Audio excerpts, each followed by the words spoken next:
लोगों को शादी ब्याह में जाने का टाइम है, लोगों को बारात में नाचने का टाइम है।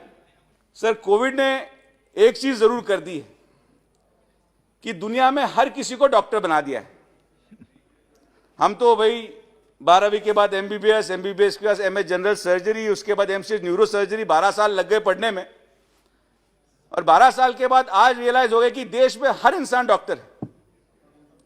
लोग बोलते हैं कोविड स्कोर क्या है। जैसे पहले एक जमाना था जब क्रिकेट स्कोर पूछते थे, आप लोग बोलते स्कोर क्या है। आपने remdesivir, when I was doing my medical, I have never heard the word remdesivir until and unless it was a HIV patient. So when I was looking after my hospital in these 2 waves, तो एक patient मुझे आके बोला, sir हमारे patient का score 9 है, आपने अभी तक एक ही रेमडेसिविर दिया है, ना वो कभी स्कूल में गया हुआ था। उसी तरीके से सुबह से जो चर्चा इस सभागृह में हो रही है वो है हमारे ओमिक्रॉन वेरिएंट की। अब इसमें से ओमिक्रॉन वेरिएंट बोलने वाले सच्ची में उस वायरस को कितना समझ पाए मुझे पता नहीं, लेकिन ओमिक्रॉन, और उनकी भी गलती नहीं है। मीडिया में जिस माध्यम से पिछले 1 हफ्ते से दिखाया जा रहा है, अब देश को ओमिक्रॉन वेरिएंट से खतरा है, क्या देश को मोदी जी बचा पाएंगे, और जिस तरीके से इस चीज को पूरी तरह से रंगा जा रहा है, मेरा यह साफ मानना है एक डॉक्टर या नाते कि डॉक्टर होने के नाते मैंने इस वायरस को ना किताबों में देखा है, ना टीवी में देखा है। मैंने इस वायरस को पेशेंट के अंदर रातों दिन आईसीयू में ड्यूटी करते हुए देखा है। वायरस का natural tendency is mutation. It is RNA virus, it has to mutate. Mutation is transformation. अगर कुछ लोगों ने मार्वल में वो पिक्चर देखी रहेगी एक्समैन, तो वो तो अपने शरीर बदल देते हैं, वो एक म्यूटेशन है। तो क्या वो वायरस है?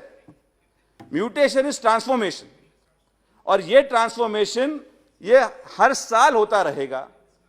तो हमें, मेरा ये साफ मानना है कि हमारे देश को वायरस से खतरा नहीं है, वायरल न्यूज से खतरा है।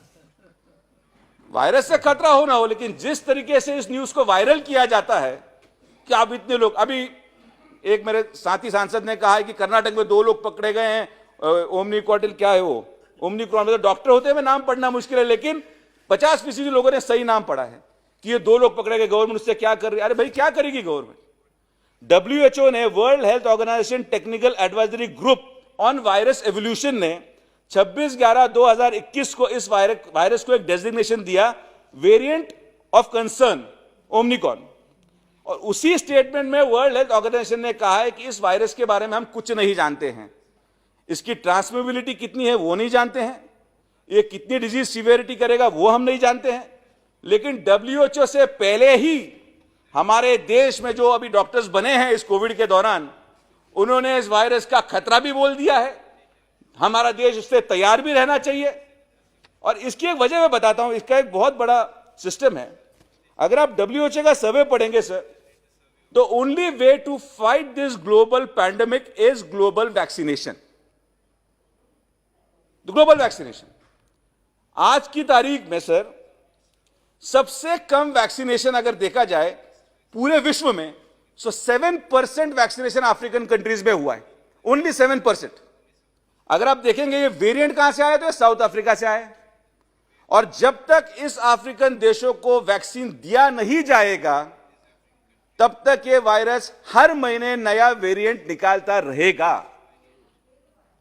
मैं आप कुछ आंकड़े आपके साथ शेयर करना चाहता हूं सर। साउथ अफ्रीका में 29% लोगों ने फर्स्ट डोज लिया हुआ है, वो पॉपुलेशन है 1.7 करोड़।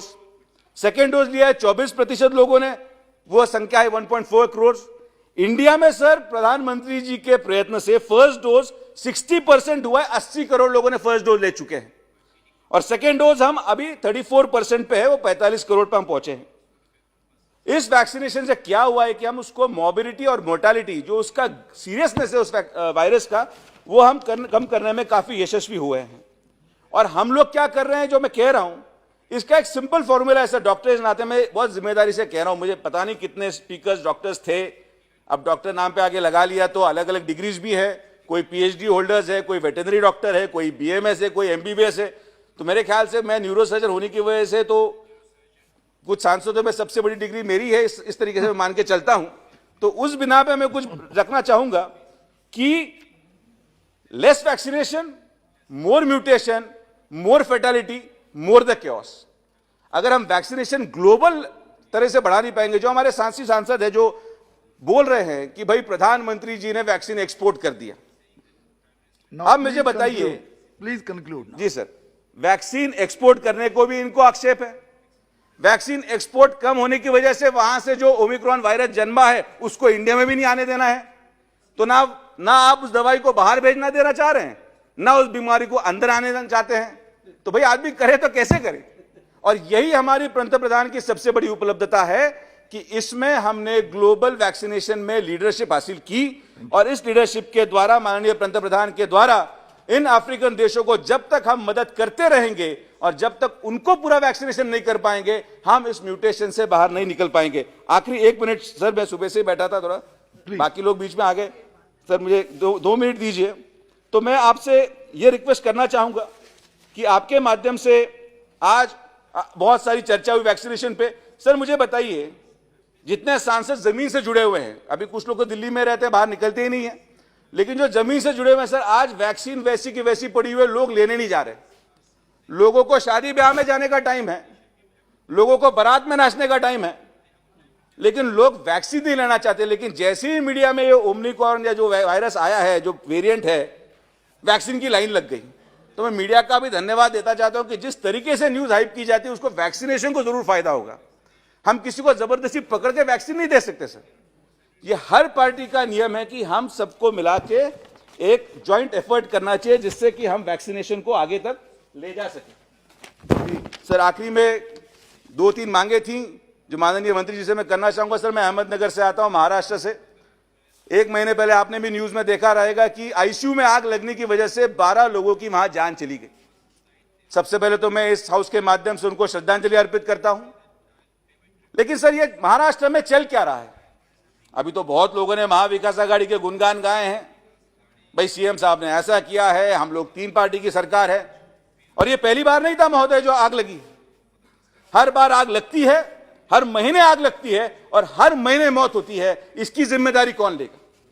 और इसीलिए मैं केंद्रीय मंत्रालय से आग्रह करना चाहूंगा कि जो जो सुविधाएं इस कोविड के दौरान बनाई गई है, उसका एक ऑडिट करके आगे आग लग के किसी की मौत ना हो, इस तरीके की सुविधा केंद्र सरकार के माध्यम से हो। सर मैं अपनी भाषा को विराम देना चाहूंगा एक शेर से, क्योंकि आज बहुत देर से मैं बैठा हूं, शेर भी बहुत देर से याद किया है, तो मैं आखिर में शेर जरूर बोलना चाहूंगा, जो किसी पार्टी के खिलाफ नहीं है, लेकिन वो विद्यमान कोविड की परिस्थिति and what is the world in today's pandemic, उसको जाहिर करता है कि यूं ही बेसब न फिरा करो, कोई शाम घर में रहा करो। यूं ही बेसब न फिरा करो, कोई शाम घर में रहा करो। वो गजल की सच्ची किताब है, उसे चुपके पढ़ा करो। कोई हाथ भी ना मिलाएगा, जो गले मिलोगे तपाक से। ये नया मिजाज का शहर है, जरा फासले से मिला करो, जरा फासले से मिला करो। धन्यवाद सर।